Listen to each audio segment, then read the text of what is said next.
Assalamualaikum warahmatullahi wabarakatuh. Waalaikumsalam.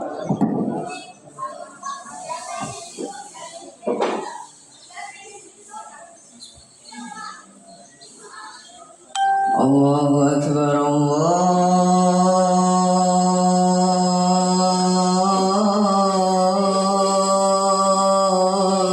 Akbar,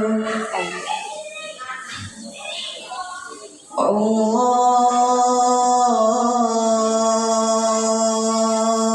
Akbar,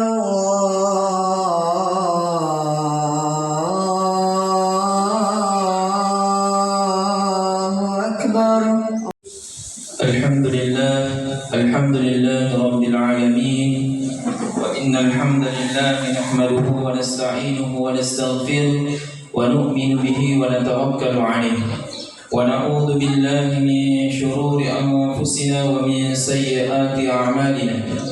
Man yahdihillahu fala mudilla lahu wa man yudlil fala hadiya lahu.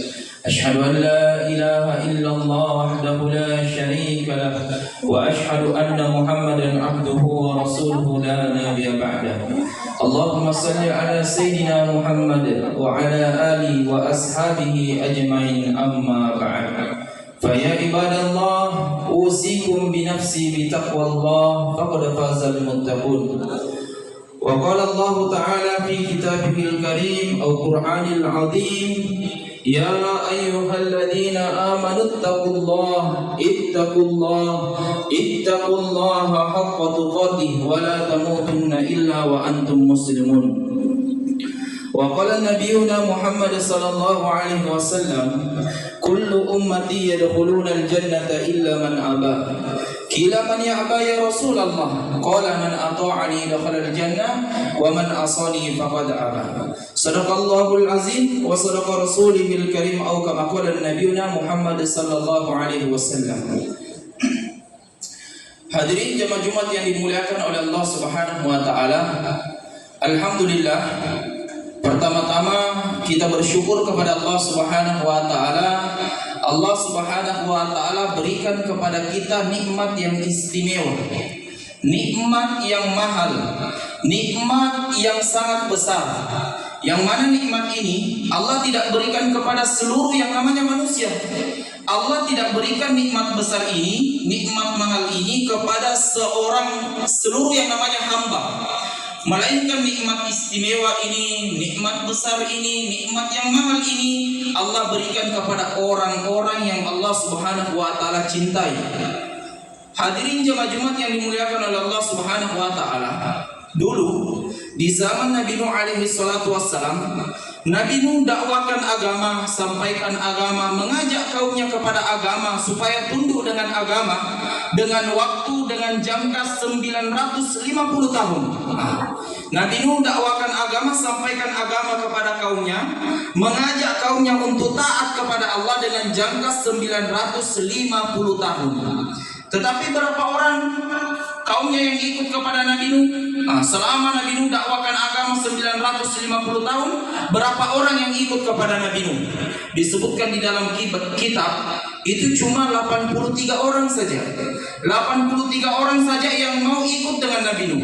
Kenapa seperti ini hadirin yang Allah Subhanahu wa taala? Karena nikmat hidayah ini adalah nikmat yang besar, nikmat yang mahal, nikmat yang istimewa.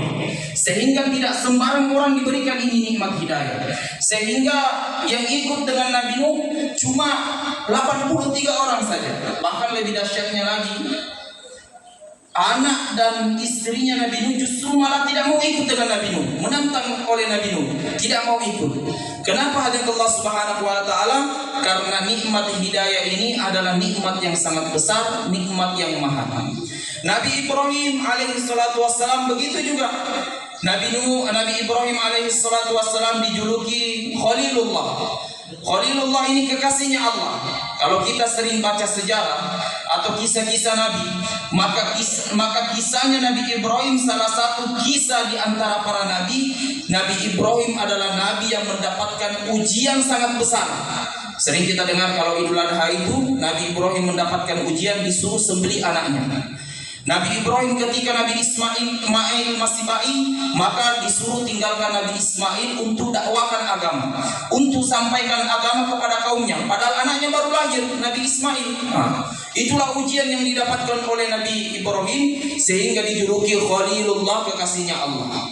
Apa tujuan Nabi Ibrahim? Tujuan Nabi Ibrahim seperti nabi-nabi yang lain. Apa itu? Mengajak manusia, mengajak kaumnya bagaimana mau tunduk dengan agama. Tetapi apa yang terjadi? Sedikit sekali kaumnya Nabi Ibrahim mau ikut dengan Nabi Ibrahim. Bahkan bapaknya sendiri Nabi Ibrahim tidak mau ikut dengan Nabi Ibrahim. Kenapa hadirin yang mulia? Karena mahalnya nikmat hidayah tidak sembarang Allah berikan, kecuali orang tertentu, kecuali orang pilihan. Begitu pula dengan junjungan besar baginda Rasulullah sallallahu alaihi wasallam.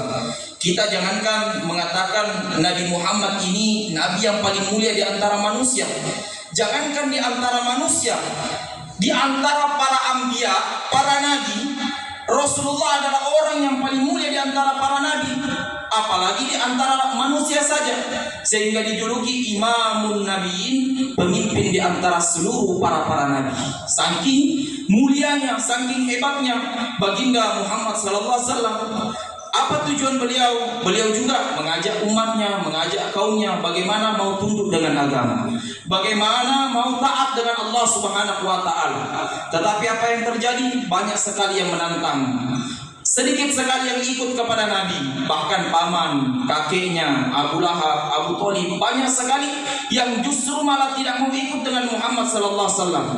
Kenapa hadirin Allah Subhanahu wa taala? Karena mahalnya ini hidayah. Sehingga Allah Subhanahu wa taala sendiri yang sampaikan dalam Al-Qur'an kepada Rasulullah, "Ya Muhammad, innaka la tahdi man ahbabta, walakinallaha yahdi man yasha." Allah katakan sendiri, "Ya Muhammad, wahai Muhammad, innaka la tahdi man ahbabta," kamu tidak bisa berikan hidayah kepada seorang pun, man ahbabta, sekali orang itu orang yang paling kamu cintai, sekali itu pun keluargamu, sekali itu pamanmu, sekali itu kakekmu, orang yang paling kamu cintai, la tahdi, kata Allah, Muhammad, kamu tidak bisa berikan hidayah. Walakinallaha yahdi man yasha, mutlak, titik. Keputusan hidayah hanya milik Allah Subhanahu wa taala. Jadi kalau perkara hidayah, bapak-bapak hadirin Allah Subhanahu wa taala, kalau perkara hidayah ini mutlak keputusan Allah. Siapa yang Allah berikan hidayah, berarti orang tersebut Allah cintai. Tapi siapa yang Allah tidak berikan hidayah, maka sebaliknya hadirin Allah Subhanahu wa taala, orang tersebut Allah tidak cintai. Maka alhamdulillah bapak-bapak, ibu-ibu, adik-adik yang dimuliakan Allah Subhanahu wa taala, hadirnya kita di tempat ini, di tempat yang paling mulia di atas permukaan bumi ini. Mungkin jumlahnya sedikit saja. Kamu cinta, perkara apa yang paling kamu takutkan? Maka dijawab oleh sahabat yang pertama, "Ya Rasulullah, saya sangat takut yang namanya sakaratul maut, yang namanya kematian." Maka Nabi menjawab, "Kenapa kamu takut dengan yang namanya sakaratul maut? Kenapa kamu takut yang namanya kematian?" Maka sahabat menjawab lagi, "Ya Rasulullah, bukankah engkau pernah bersabda ketika engkau Isra Mi'raj, diangkat ke Sidratul Muntaha, diangkat ke surga, diangkat untuk menerima daripada solat, engkau bertemu dengan Nabi Ibrahim, engkau bertemu dengan Nabi Musa. Kemudian engkau bertanya, wahai Musa, bagaimana rasanya yang namanya sakaratul maut? Wahai Musa, bagaimana rasanya kematian?"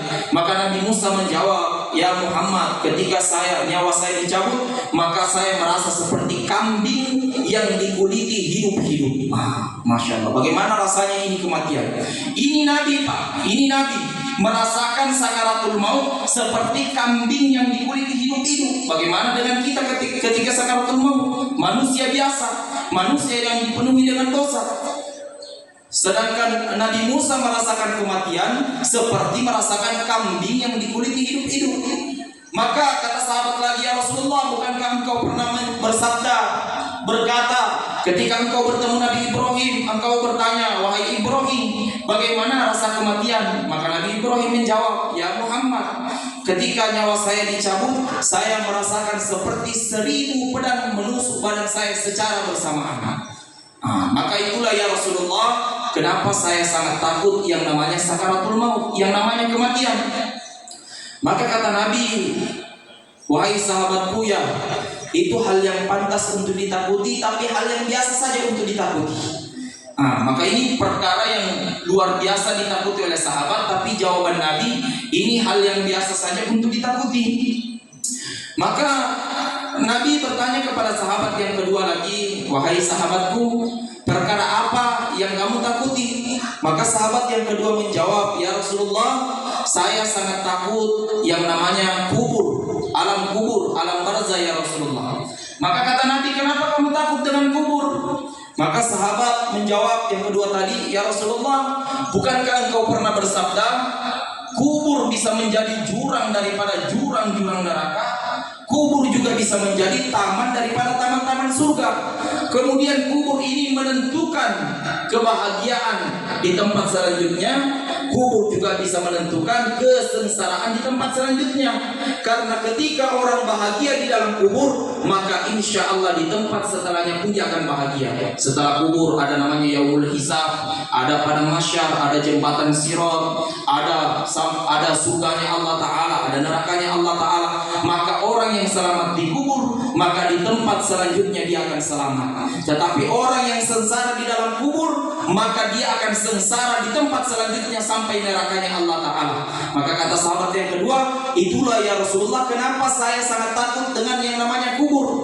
Maka kata Nabi, wahai sahabatku, itu hal yang biasa saja untuk ditakuti. Kata Nabi, itu hal yang biasa saja untuk ditakuti. Maka Nabi tanya lagi sahabat yang ketiga, wahai sahabatku, kalau kamu perkara apa yang paling kamu takuti? Maka sahabat yang ketiga menjawab, ya Rasulullah, saya sangat takut yang namanya yaumul hisab ataupun pada mahsyar ya Rasulullah. Maka kata Nabi, kenapa kamu takut dengan yaumul hisab? Kenapa kamu takut nanti di alam mahsyar? Maka kata sahabat yang ketiga, ya Rasulullah, bukankah engkau pernah bersabda seluruh manusia akan dikumpulkan di tempat itu, mulai daripada manusia yang pertama kali diciptakan di permukaan bumi ini sampai manusia yang terakhir diciptakan di permukaan bumi ini, semua akan dikumpulkan di tempat itu dalam keadaan telanjang. Kadang orang kalau tidak lanjutkan sabda Nabi ini, orang ketawa, oh dikumpulkan orang dalam keadaan telanjang. Padahal tempat ini tidak ada lagi orang berpikiran kotor, tidak ada lagi pikir-pikir apa-apa. Sehingga Nabi melanjutkan sabdanya, seandainya ada seorang ibu melahirkan di padang mahsyar di yaumul hisab, melahirkan seorang bayi, bagaimana kita tahu cintanya seorang ibu kepada anak bayi, kepada anaknya, itu luar biasa. Tapi kata Nabi, karena panasnya tempat itu, karena tidak adanya lagi rasa kasih sayang, maka seandainya ada ibu yang melahirkan anak bayi di padang mahsyar, maka dia rela jadikan anak bayi itu sebagai sandal di tempat itu, saking panasnya padang mahsyar. Bahkan ada orang yang mengatakan saking panasnya itu yang hisab, ada orang mengatakan, ya Allah, seandainya saya penghuni neraka, masukkan saya dalam neraka, saya tidak sanggup di padang mahsyar lagi, saking panasnya padang mahsyar. Tapi orang ini tidak tahu bahwasanya neraka 70 kali lipat lebih dahsyat lagi nanti dibandingkan panasnya padang mahsyar.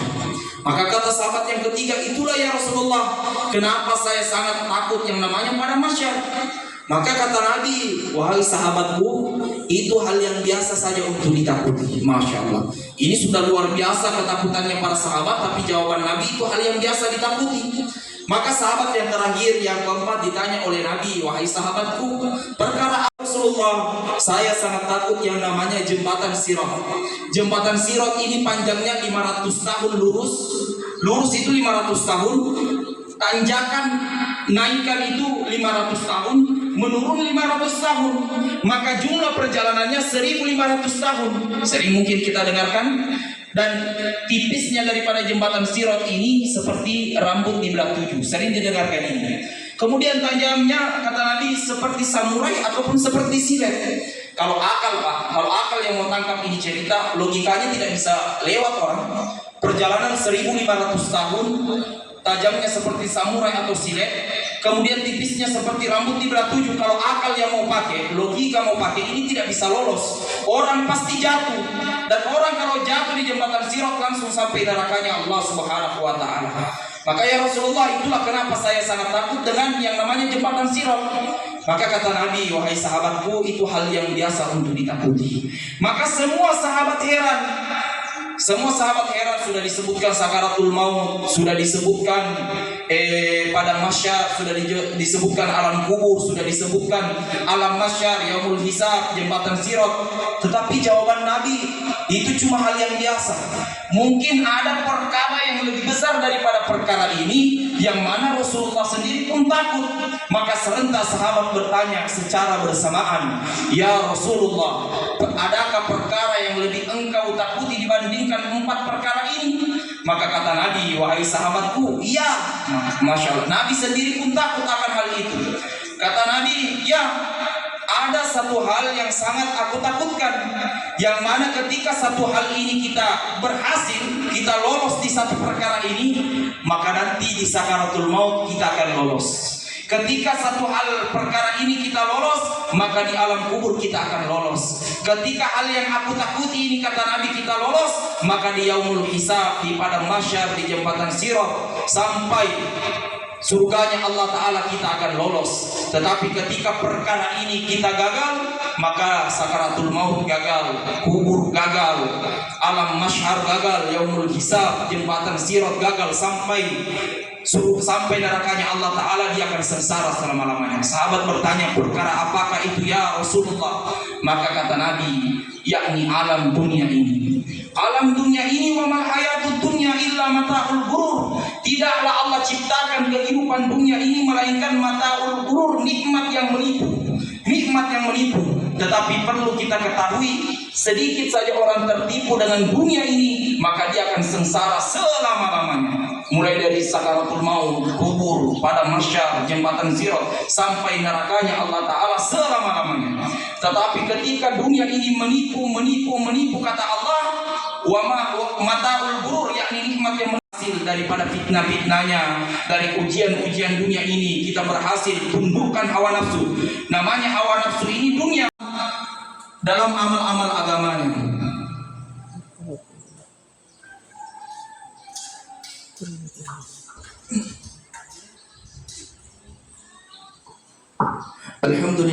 Alhamdulillahilladzi hamdan katsiran kama amar, asyhadu an la ilaha illallah wahdahu la syarika lah, wa asyhadu anna Muhammadan abduhu wa rasuluhu la nabiyya ba'da.